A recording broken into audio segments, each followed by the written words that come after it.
Aujourd'hui, je veux parler de one of those key components of managing money well, and that's buying some real estate. Actually, what I will do is answer a viewer question. He phrased it thusly: should I buy something in Austin since you're a slumlord in your spare time? Oh boy, this should be a fun one.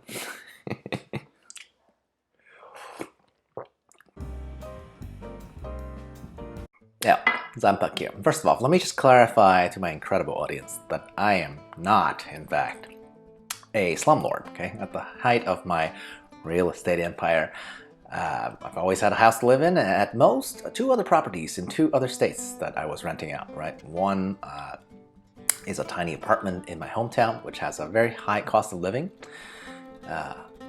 And therefore the rent for that single efficiency is really more the equivalent of 2 or 3 units in middle America at least, right? And the other is a rental in just a normal house in a party town that I was going to live in until I met wifey. So my tenant there was also paying at least the average rental price in the United States at least, right?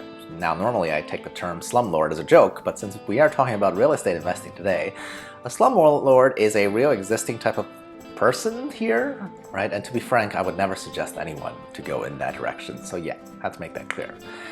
Now also I need to clarify the question a bit further because my questioner does not live in Austin, Texas, okay? And I currently do, so that gives the question a little bit more context. Essentially, I think the question boils down to, should someone buy property in a hot emerging market, even if one does not live there currently, simply as an investment? And I'm also going to assume my friend also doesn't intend to flip houses very soon, since he used my slumlord status as part of the criteria of how he judged my ability to answer this question, right? Also, he does have a fancy, regular tech job like I used to, so I don't think he's asking to become a landlord primarily. More about real estate investing as a supplement to what he is doing right now. Now that we cleared all of that context out of the way, let's break it down to a few digestible pieces. Oh wait, I have to interject now and say this whole robotic version of please subscribe and comment and share and like and all that social media nonsense, otherwise you'll be sad. I know that makes no sense because I'm always happy now. Okay, moving on. So first, number one, right, we have to remove the possibility. This question is about, buying a vacation home or a second home for the buyer. I mean, hey, I'm not saying that you can't go buy a vacation home or two. That's totally fine if you have the money. And in this case, I'd say if you have literal cash, right? Because there's really no reason to ever get a mortgage for a second or third home. So if you can't buy that vacation home in cash, then you're simply not rich enough to buy one yet. Keep in mind, these days the rules are actually a bit looser since we have things like Airbnb, right? So any vacation home can actually turn into an asset if you're willing to do short-term rentals. But as we'll get to later, any kind of rental means this type of real estate investing is much less passive than most people would assume. But hey, at least Airbnb or VRBO, this type of options is present, right? I'm just talking about the original intent of this question. Now, if you want a vacation home that can sit empty most of the year, but you are prepared, that you already have a lot of cash, and so the property doesn't become a significant drain on your resources. Because if you're not prepared for that, or at least mentally prepared to let strangers into your house and basically cover your expenses for you, you'd be, in a bit of a jam if the economy takes a turn for the worst, right? Now, the second thing we need to clarify is whether it's a good idea to buy a property that's not where you actually live or that you have ever lived, right? Just because it's a hot market. Generally speaking, I'd say no, right? I'll use myself as an example. At some point in my life, I've had properties on the East Coast, the West Coast, and the Gulf Coast. And only one, the last one, was bought at a place that I've never lived at. I wouldn't say it was in a generally considered hot market either, right? What happened was simply I lived on the two coasts and I bought where I lived because I knew the area fairly well. And even my Gulf Coast picks, honestly, I knew what I was getting myself into after doing years of research and quite a few visits, right? I bring this up because, as with any investment, usually by the time you read in the news about how hot a investment is, well, it's already too late, all right? The tide has passed. After all, the news is a record of what happened, right? Not a predictor of what will happen. So chasing investments because anyone who reads the news would know about it, I don't think that's particularly interesting, right? I mean, it also means that you'd have way more competition because most people do just follow the herd, right? Especially if you've never lived in the area. Now, of course, this is also where things get personal, right? If your reason for picking a market has less to do with the perceived return you'll get because it's a hot market and more to do with, oh, maybe you've visited and you loved it, I do feel like that's a little different, right? Austin's a very blue city and a very red state. It has its own personality. To me, you know, its personality, it's the big draw, right? Maybe that's the case for my friend as well, so just make sure your personal reasons for chasing a specific place isn't just about the numbers, right? Especially when you're just starting out on real estate investing, right? These type of investments are pretty big if you're buying like single family type of properties, and I can guarantee you that these types of decisions need to be backed up emotionally somehow, right? It's never just about the numbers when it comes to very large purchases.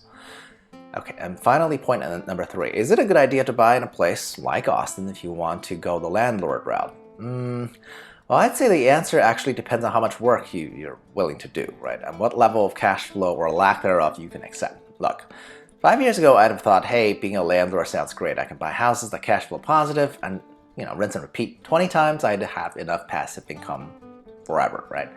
That's probably what my friend is thinking as well when he's asking me this question. The reality, of course, is much different, right?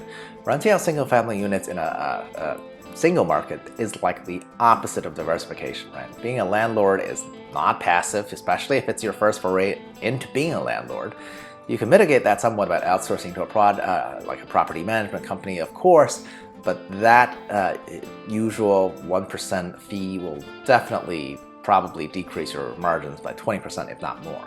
Finally, we're talking about being a remote landlord here, okay? Would it be a pain to get a new tenant without ever getting a real read of them in person? Now think about how great your decision making would be on tenants, possible managers, home repair vendors, when you just came home from a long day work at your regular job and after you do some household chores and now you also have to deal with these people 1,000 miles away, over Zoom and choppy voicemails? So yeah. I'm not saying that it cannot be done. If your primary job is really, really easy, you can practically sleep through it, say you're like a security guard at a parking lot or whatever, then sure, being a remote landlord might fit well with that type of, you know, primary job. But if your primary job already feels draining, adding on the responsibility of carrying what is essentially a very large piece of slowly deteriorating equipment, you know, many, many miles away, honestly is no fun at all. And of course, the final problem with being a landlord, right? Everybody thinks the cash flow and appreciation is what makes these types of real estate investing great. But the truth is, if you're in a hot market, you get appreciation, but your cash flow might be very low or even neutral. Whereas if you buy in the middle of a flyover country in the US, right? Your cash flow might be great, but the same house would sell for the same price after 20, 25 years. So yeah, it's mostly either or. Now let's be clear, obviously rentals do have some great benefits, such as, you know, preferred tax treatment, and you can use leverage if you use mortgages. But those are the mass bits that any responsible investor can look up on their own, right? Just go check out BiggerPockets website, right? Those guys pretty much love their numbers, especially on real estate investing, right?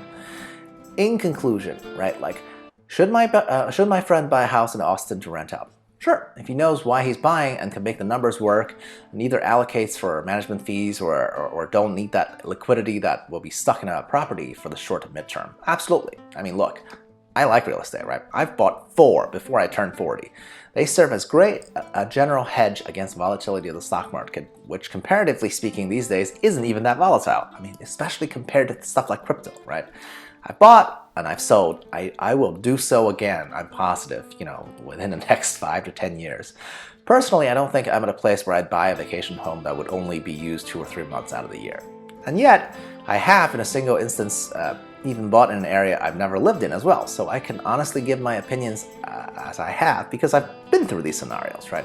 As long as everyone's aware of the limitations of real estate investing, such as the lack of liquidity and transaction cost, you know, I think it's a pretty great way to complement other asset classes, right? Now, how about you guys? What are your thoughts on the subjects? How much of your portfolio is in rental real estate? I would love to hear about it. So let me know in the comments below and all that. Cheers, à la prochaine.